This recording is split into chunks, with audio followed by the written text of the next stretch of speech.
Ora, cá estamos ao vivo e em direto dos estúdios da Renascença em Lisboa para a edição desta sexta-feira do Visto de Fora. Olivia Bonamici, Begonha e Nigas comentam aqui os temas da semana com a moderação do jornalista Miguel Coelho. Bom dia a todos. Olá, bom dia. Bom dia. Bom, infelizmente estamos todos juntos desta vez. Desta vez toda a gente presente. Nada de intervenções à distância, o que é sempre de saudar. E claro, queremos começar por saber como foi o vosso Santo António. Begonha. Muito bom. O Santo Antonio é sempre unha festa, nunca mellor dito, non é? Comín bastantes sardiñas este ano, como xa tiñamos falado. As sardiñas están moito boas. Teñen caras, bastante... boas e sí, caras. iso é verdade. E moito máis caras nos agallais. Porque subiu todo nos supermercados, mas tamén nos agallais. Subiran as sardiñas, subiran as imperiais, subiu todo, realmente. O meu não é? querido Júlio Isidro fez um post no Facebook na véspera de Santo António em que tinha feito umas pizzas caseiras lá em casa e houve alguém que disse: não, a tradição é comer sardinhas. Resposta do Júlio Isidro: não tive tempo de ir ao banco levantá-las.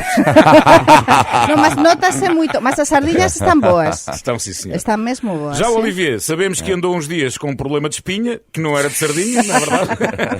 Apesar da tal hérnia, Olivia, sempre conseguiste festejar o Santo António? Eu não conseguia Santo António, porque não estava ainda a 100%, mas consegui ontem à noite. Portanto, e ontem à noite, para me vingar, fiz a total.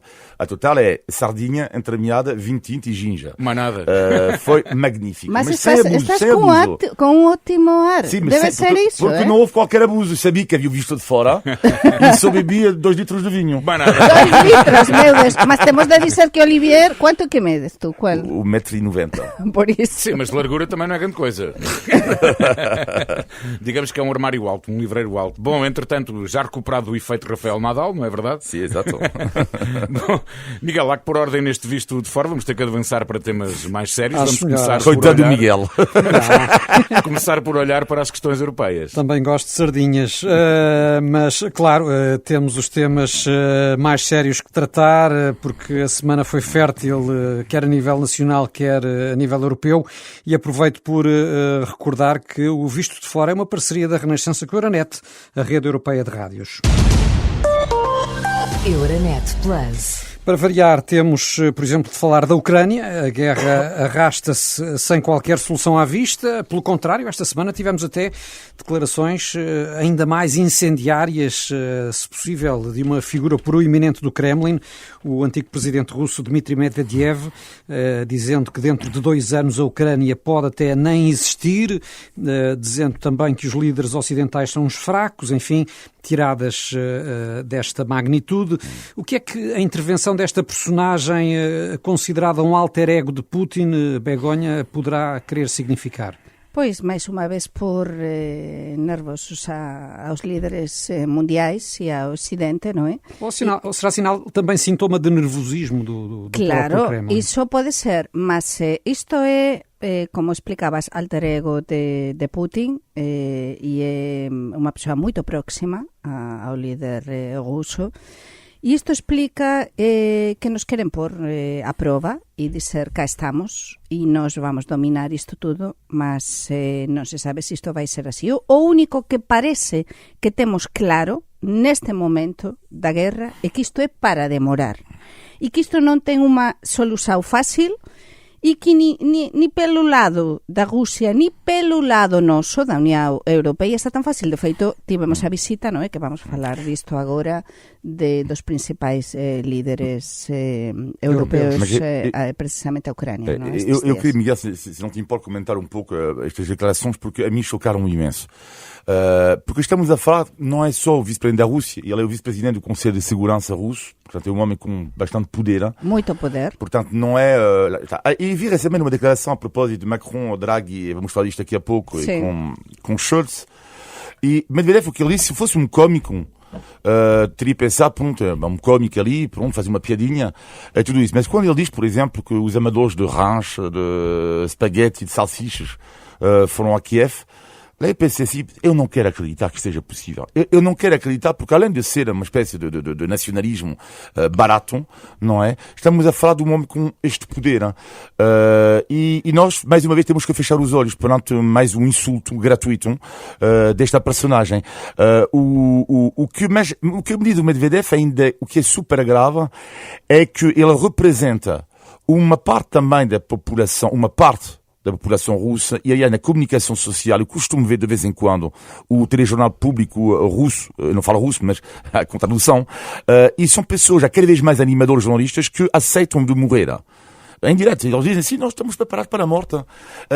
Ou seja, há um radicalismo na própria sociedade russa, e no caso do Medvedev e da comunicação social russa, que assume descaradamente que assim, estão preparados para a morte. Vamos ter uma intervenção de Vladimir Putin que está anunciada como sendo importante. Vamos ver o que é que ele terá e depois para dizer. Que o problema da Rússia neste momento é que não há o contrapoder, é dizer, não temos uma imprensa livre, não é? Porque não deixam, e depois não podem estar os órgãos de comunicação social internacionais, como sabemos, porque saíram praticamente todos, e então só o Ocidente conta com as informações da espionagem. Se há algo que está cada vez mais claro é que não será de Moscovo que virá qualquer solução para a guerra na Ucrânia. Pois sim. E esta visita ontem a Kiev dos 3 principais estadistas europeus, Macron, Scholz e Draghi, também a pressão crescente de Biden para que os aliados forneçam maior apoio à Ucrânia.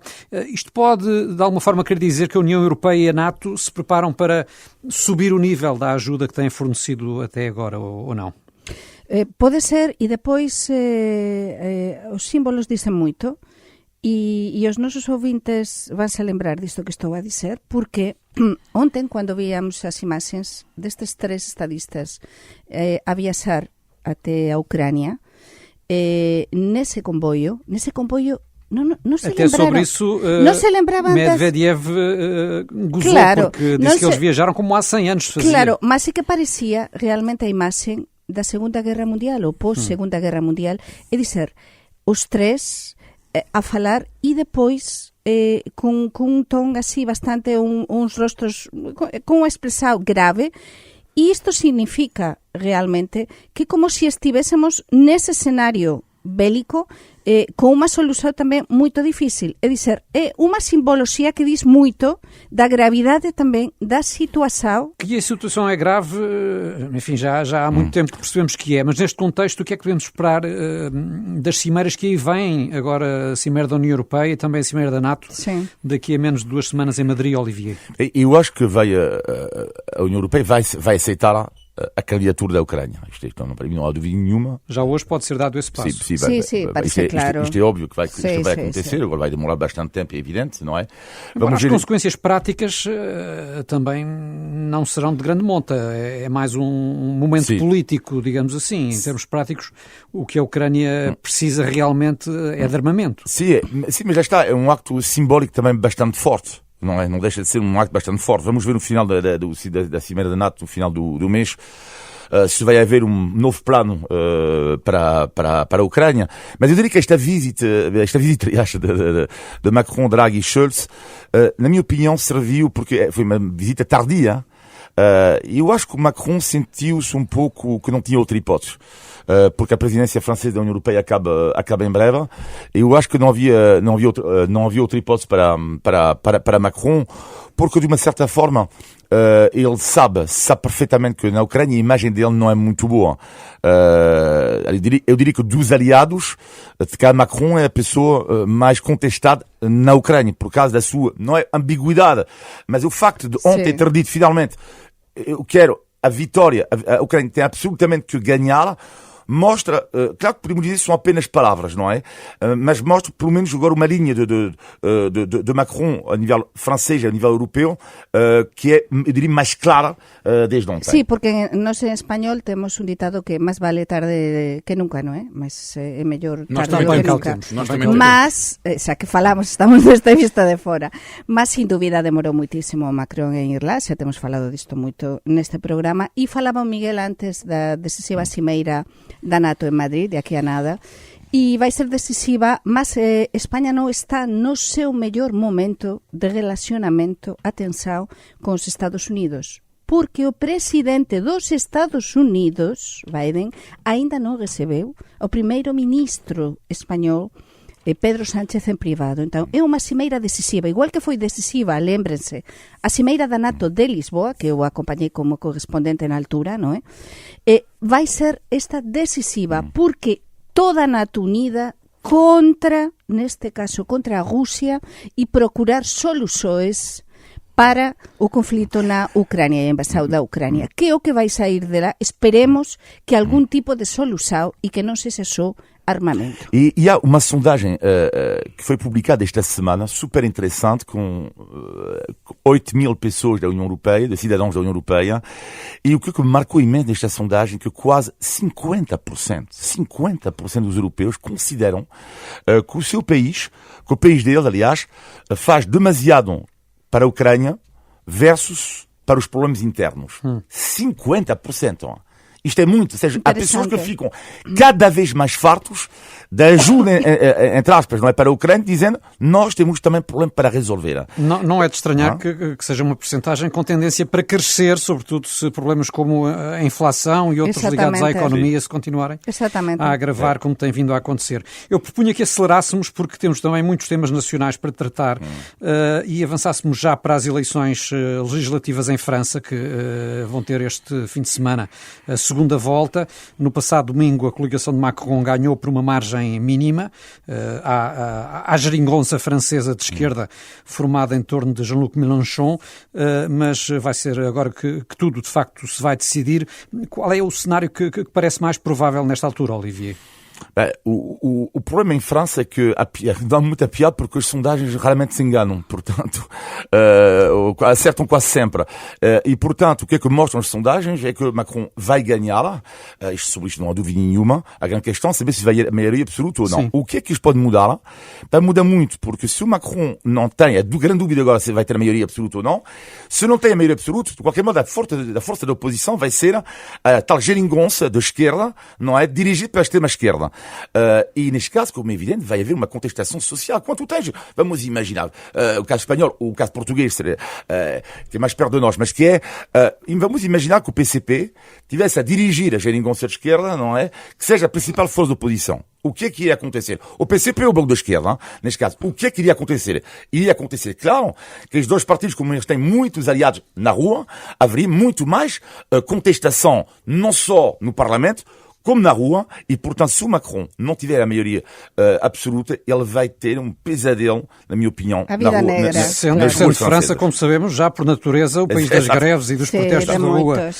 E em Espanha, Begonha, vamos também ter um fim de semana de eleições, neste caso na Andaluzia. As sondagens apontam para um reforço da direita e da extrema-direita também, à custa dos socialistas. Sim, parece clara, todas as sondagens da vitória do Partido Popular, que está a presidir a Xunta, o governo autónomo da Andaluzia. Embora neste caso ainda com necessidade de apoio, não é? Sim, governa mas, em minoria claro, com o apoio da Vox. Explicava, dava as claves, ou as chaves, Olivier, no caso da França. No caso da Andaluzia é igual, é dizer, a chave está, o atual presidente da Andaluzia vai obter maioria absoluta ou non? Porque se non obtiver maioria absoluta, as sondaxes non lle dan que fica a porta da maioria absoluta, vai precisar do apoio, dependendo dos resultados, ou ben de Ciudadanos, que estaba con ele no goberno neste momento, non é? Mas Ciudadanos parece que non vai obter moitos votos. Vai desaparecer praticamente. Sí, pode ser. A ver, vamos ver, se porque se obtiver Ciudadanos un ou dois lugares no Parlamento Autonómico ainda daría para continuar con esa coaligación de goberno. Mas, se non, como explicabas, vai depender da extrema direita de Vox, que Vox claramente se avís no último debate televisivo que non apoiaría a un goberno, o sea, non apoiaría ao Partido Popular se non for a entrar no goberno. Por tanto, iso sería, e isto é como o que aconteceu em Castelo e Leão, non é? Claro, o que están a apuntar todos os analistas, e isto pode ser, isto por iso é, digamos, un exame e un teste decisivo tamén para a actual líder do Partido Popular Español, Núñez Feijóo, ex-presidente da Xunta da Galiza. Faltam 24 minutos para as 11 da manhã. Lembro-me que estamos no Visto de Fora, um programa que fazemos aqui todas as semanas em parceria com a Euronet, Rede Europeia de Rádios. Euronet Plus. Milano. Zagreb. Bruxelas. Sofia. Riga. Euronet Plus, a rede europeia de rádios para compreender melhor a Europa. E por cá a semana foi e continua a ser marcada pela crise nas urgências de obstetrícia, enfim, não só, mas sobretudo nas urgências obstétricas, com serviços encerrados em vários hospitais por falta de médicos. Consegues perceber, Begonha, como é que se chegou a este ponto no Serviço Nacional de Saúde? Sim, todos sabemos como é que funciona, não é?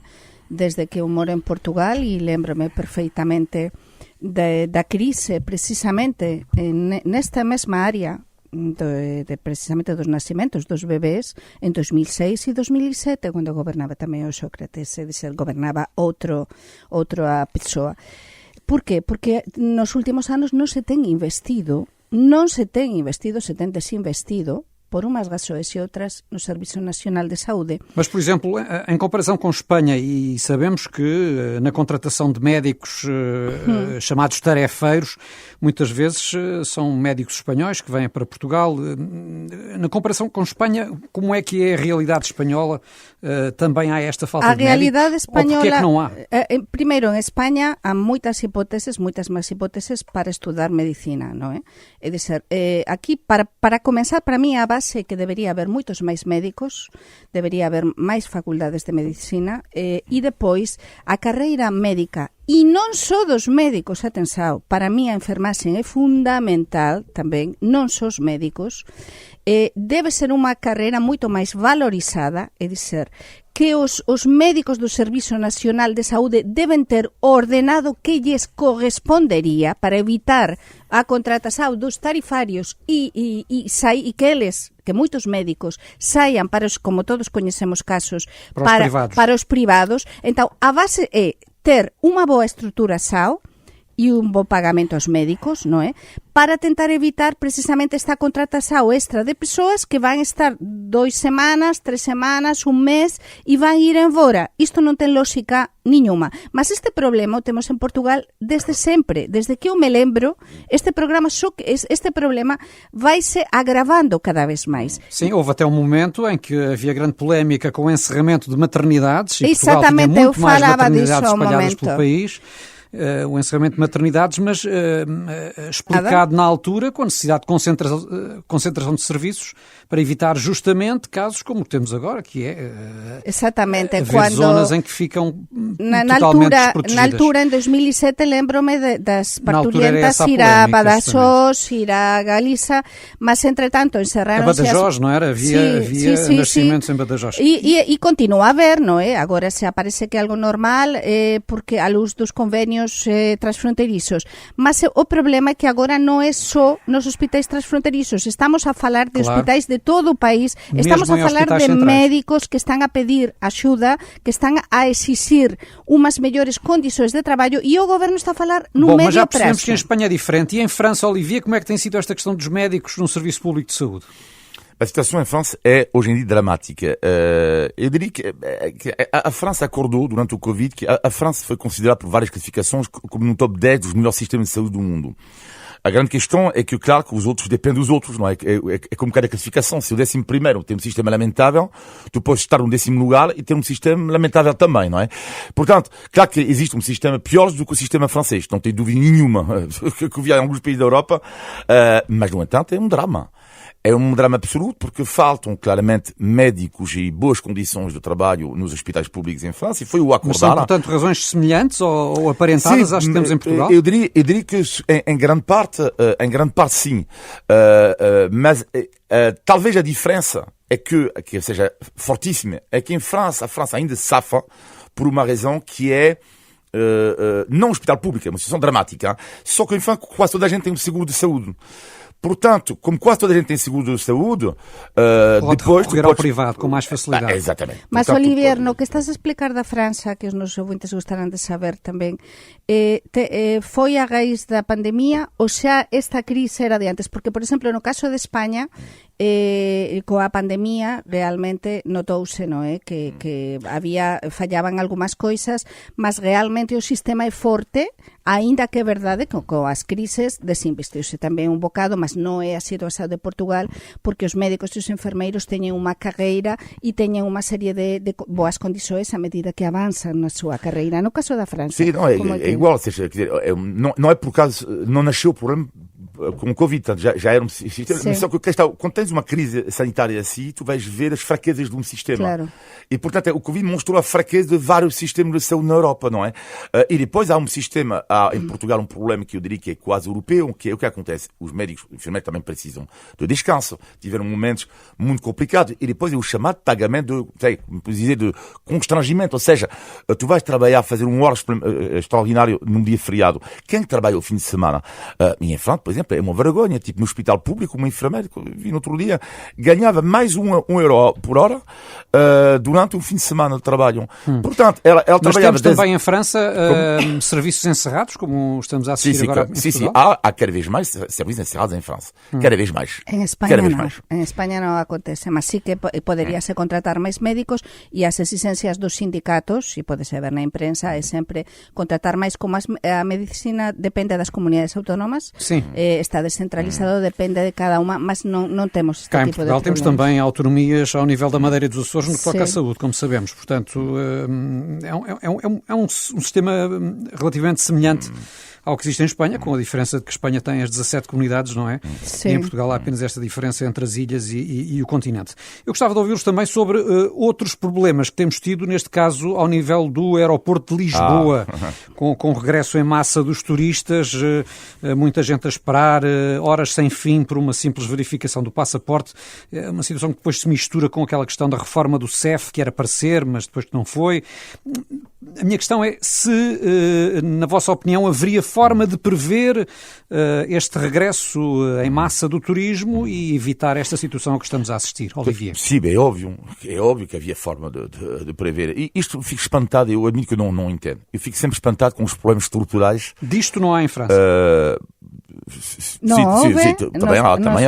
Também há. Sim, Portugal não tem o monopólio da desorganização, não é? Mas eu diria que no caso do aeroporto tem um pouco a ver com o SNS, que é uma falta de organização tremenda. E vou dar um exemplo, para mim diz tudo como é que funcionam as coisas, e não tem nada a ver com o aeroporto, tem a ver com o que aconteceu ontem com o barco de Cacilhas, não é? Para Lisboa. Ontem era dia feriado, não é? E não havia ninguém. Não havia, repito, ninguém da empresa dos barcos para vender bilhetes. Eram só máquinas. Mas 2 das máquinas estavam avariadas. Também me pergunto, mas o que é isto? Então, mas eles não sabiam que havia no dia feriado muitos turistas. Para já, falta de respeito tremendo em relação ao turista. Terrível. Ou turistas, os portugueses, não é, que vão atravessar o barco. E não podiam saber que no dia feriado há mais pessoas a apanhar no barco. Que é exatamente o contrário. Tipo, naqueles dias que mais precisam, há menos pessoas a trabalharem. Eu não entendo. E no aeroporto é igual. Uau! Vão chegar muitos turistas em Portugal este verão. Obrigadinho pela informação. Mas aqui tenho de dizer uma coisa, e é que o caos também existe em Espanha nos aeroportos españois. É dizer, isto aquí en Lisboa temos o grave problema do aeroporto de Lisboa, que está a ficar moito pequeno, como todos sabemos, a quantidade de voos que ten, porque eu que continuamente faço a ponte aérea Lisboa-Porto, vivo este constrangimento, non é? E tamén por causa dos ingleses agora, que non son cidadaos europeos, entón, pronto, o que se explicamos. Mas no caso español está a acontecer exactamente a mesma coisa, mas non son no aeroporto. Atenção, no aeroporto de Mallorca, das Baleares, no aeroporto de Barcelona, no aeroporto tamén de Málaga e no aeroporto de Madrid-Barajas. Mas é verdade que ten a ver moito con os ingleses. É dizer, son constranximentos que teñen a ver co turismo inglés que está a chegar. É dizer, por non planificar. Mas é que no caso de Lisboa, xúntase a este turismo inglés o aumento masivo de turismo, porque o estamos a ver na cidade, e que este aeroporto está a ficar pequeno, alén de que os propios servizos aduaneiros non están a dar o serviço que devem dar. E atenção que a situação pode agravar-se, porque hoje era notícia que 18 slots que pertenciam à TAP, ou seja, horários que a TAP não utilizava, portanto eram passageiros que não entravam, esses 18 slots foram atribuídos à EasyJet. Portanto vai haver ainda uma confluência. Uma contrapartida justamente das ajudas de Estado que Portugal teve de dar à TAP durante a pandemia. Muito bem. Vamos em frente, que atrás vem gente, como diz o outro, não é verdade? Muita gente. E vamos para o Início Tugalidade. Começar pela Tugalidade. Olha, segue tu. Como você sabe, todas as sextas-feiras eu sou paulino. Índice De Tugalidade. Tugalidade. Como sabe, eu sou paulino e eu trabalho fazer as manhãs da hora 6 das 5 de semana Renascença. Amanhã Com também estreio. sotaque francês. E eu tenho essa voz de cana rachada. Bom, depois dos assuntos tão sérios, está na hora de avançarmos para o grande teste semanal à Begonha e à Olivia sobre a língua portuguesa. É o índice de qualidade, claro. Temos que admitir aqui que a Begonha e a Olivia têm acertado nas últimas semanas muitas demais, vezes. não É é? verdade. Demais. No significado das expressões idiomáticas portuguesas que aqui temos trazido. Por isso, vamos ter que subir o nível de dificuldade, meus queridos amigos. Chega de já dar o primeiro milho aos pardais. Hoje vai ser a sério. Não é este o índice de legalidade. Queremos que digam a quem está lá em casa se sabem o que quer dizer a dar com um pau. Andar? A dar com um pau. A dar. Dar com um pau é fastidiar alguém, não é? Dar com um pau é... Dar com um pau. Dar com o pau é fastidiar. Não, a Begonha fez o gesto de dar com um pau, tipo, toma lá, Bater em alguém. Dar com o pau. Cuidado, Olivier. Bater em alguém, não? Bater, não, sim, não, mas é Não. quando queres Dar fastidiar com o pau. alguém. Castigar. Fastidiar, castigar. Dar com o pau. Cuidado que eu vou te... Cuidado é que eu vou dar com o pau. Cuidado. Vou-te dar com o pau. Olha, sabem o que eu vos digo? Sabem o que eu vos digo? Nesta altura, no aeroporto, deve estar gente a dar com um pau. A dormir. Cada escavadela, A ficar fastidiados. Cada- Ficar fastidiados. Não. Pau. A cozinhar. Não. A dar com pau é sinónimo de Se é dar grande... com a colher de pau. De grande... Exato. É sinónimo de grande quantidade. Eia, está aqui gente a dar com pau. Mas isto De não... grande quantidade. Quer dizer Dar que é uma com grande pau. multidão. Grande multidão, com exatamente. pau. Muita gente a dar com o pau. Ok. Por exemplo. Tu já ouviste isto? Mas isso já acontece, por exemplo, nos comboios, com Tu já muitos ouviste aqui? turistas. Eu já tenho anos... Já tenho anos... Nunca ouviste. Ele inventa Dar com o expressões. pau. Dar com o Ele pau. inventa expressões. De manhã ele acorda. Deixa-me ver ali. Dar com o pau. Ele inventa. Tinha de ver a Olivier aqui a escrever, para ficar aqui nos seus arquivos. A prova não foi superada. Chumbamos, Olivier. Índice de Tugalidade. Ora, muito bem, antes de fecharmos, temos ainda, como sempre, o positivo e o negativo da semana. Vamos ao pior, Begonha. O negativo é muito negativo. 5 anos de Pedrógão Grande. Que aconteceu nestes 5 anos? Pois que non se fez quase nada. Estamos a ver noticias. Eu ouvi hoxe de mañá unha excelente reportaxe da Renascença que dou parabéns ao xornalista. Ao João Carlos Malta, não é? Que foi excepcional a falar precisamente dos efeitos psicolóxicos dos fogos e depois da quantidade de mato, da quantidade da desorganização que a florestal. Contrataronse a varias persoas e técnicos, e o goberno contratou, para facer unha organización florestal, un plano florestal, precisamente para tentar evitar que aconteça isto. Olha, eu já hoje no jornal lia que alguém, uma testemunha, uma pessoa que vive lá, que dizia só não plantaram eucaliptos no Alcatrão que não puderam. Meu Deus, isto é un problema. pois é. Tense de facer algo, ainda estamos a tempo, por favor, façam algo. O teu negativo, Olivier? O meu negativo tem a ver com a minha experiência ontem em Alfama e que para mim reflete imenso o que é que infelizmente às vezes acontece, que são algumas empresas que fazem acreditar que por causa da guerra aumentou tanto os preços, o que é verdade em relação a alguns produtos, que não é verdade em relação a outros. Vou dar um exemplo. Ontem, portanto, sentei com a minha família, que está de viagem neste momento em Portugal, comemos 3 entremeados no prato, foram 15 euros. 5 euros cada entremeado. Exatamente. Sim, estão 5 euros. caríssimas. Eu queria dizer também que é isto para mim um problema gravíssimo, mas para não dar agora não temos tempo, mas eu incomodou-me ser atendido, eram pessoas do Paquistão, acho eu, que não falavam português, não tem nada, como é evidente. Não te incomodou serem paquistaneses, era não falarem português? Não me incomodou isto, o que me incomoda é quando tu... isto também nem me incomodou tanto isto, o que me incomoda é quando tu vais pagar 15 euros 3 entremeadas, e quando tu vais subfaturar, e depois tu vais pagar estas pessoas que às vezes são escravos do trabalho a ser pagos a um preço ainda inferior aos portugueses. E este sistema, estou revoltado, mas estou revoltadíssimo com este sistema de escravatura. Depois os clientes pagam mais para, afinal, os empregados receberem cada vez menos. Este sistema, estou farto. E por isso pedi faturas ontem, com toda a honra, sobre as entremeadas, imaginem, em Alfama. Eu pedi, fiz questão de pedir uma fatura. E fizeste muito bem. Exatamente, muito bem observado, Olivier. O melhor da semana para ti, Begonha? Pois o mellor é a É volta. estar aquí connosco. Alén diso, sin dúbida, porque acho que se nota esta boa enerxía que transmitimos, mas non é só iso, é a volta tamén aos festivais e a volta dos festivais de verão, non é? Há quanto tempo que non tiñamos alén das festas de Lisboa, dos Santos Populares, festivais de verão? E a volta do Rock in Rio, que é algo... Amanhã vou lá ter uma dose Por iso, de 12 é horas. que é moito bon a volta e poder, e non só Rock in Rio, non é?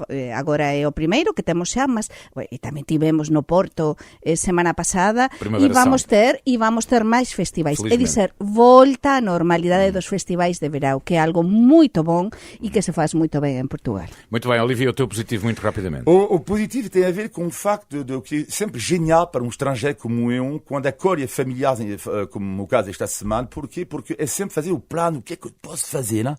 Para eles descobrir o melhor do país no qual estou a viver. Né? Isto é algo de mágico, a preparação de um programa assim, sobretudo quando as pessoas, eu diria, quando já foram a Portugal. Porquê? Porque dificulta a tarefa. Isso é verdade. Os meus tios, por exemplo, é a quinta vez que vêm cá, e posso vos dizer que fiz mesmo um plano. Plano. O que é que vamos fazer durante 2 dias? Rapidamente, vocês vão ver. Hein? Hoje à noite, vamos comer uma catapla de tamboril em Cacilhas. Amanhã, vamos fazer um passeio pedestre em Sintra, para ver esta bela cidade de Sintra. E no domingo, vamos comer um rodízio de peixe em Setúbal para acabar numa praia selvagens entre Troia e Comporta. Parece poesia. Mas o problema disto é quando tens de repetir com mais pessoas, porque a mim cada vez me está a acontecer com mais pessoas. É o mesmo programa. É o mesmo programa. E sobretudo o Então, cúmulo quando alguém... é curto, Não, mas o pior são os primeiros, quando a visita a primeira vez em Portugal, porque neste caso às vezes tem ataque cardíaco, quando eles dizem podemos ver a Torre de Belém? Oh não, a Torre de Belém não, já ouvi 40 vezes. Bom, estamos no final de mais um Visto Fora. Todas as semanas conversamos sobre a Europa, Portugal e os portugueses. Podem enviar os seus comentários e sugestões para vistofora@rr.pt. Olivier, Begonha, Miguel, muito bom fim de semana. Obrigado por terem estado.